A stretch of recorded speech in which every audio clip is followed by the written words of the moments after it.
J'ai décidé, dans le décret qui régit le confinement, d'ajouter une disposition qui entrera en vigueur mardi matin, interdisant la vente des produits qui ne peuvent pas être vendus, qui sont d'ores et déjà interdits dans les commerces de proximité, donc l'interdisant dans les grandes surfaces.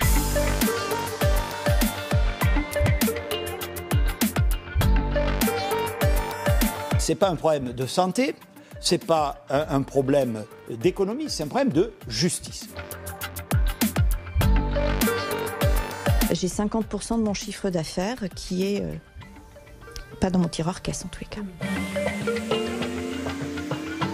Amazon, évidemment qu'ils vont un peu comme le coin dans l'arbre, se glisser dans les failles du système pour essayer de faire de très bonnes affaires. Et donc, on est aujourd'hui dans une situation d'impasse. L'égalité n'est pas davantage rétablie. La Fnac ne vendra plus de livres, ok, mais Amazon aura le champ encore plus libre. Car bien sûr, le commerce sur Internet, impossible de l'interdire.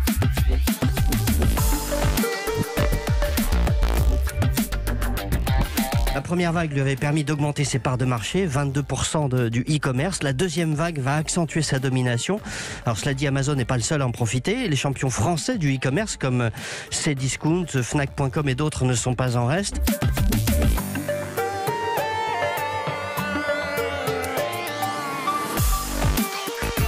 On supprime tout pour tout le monde. Et au bout du compte, on fait quoi? On fait le bonheur d'Amazon qui va pouvoir être la seule enseigne à continuer à vendre dans cette période de confinement. C'est insupportable. Évidemment, ça va être une distorsion de concurrence énorme avec un modèle qu'on ne souhaite pas.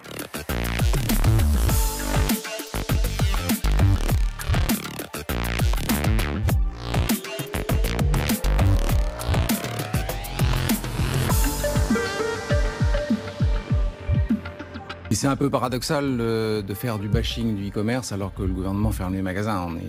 Heureusement que le e-commerce est là.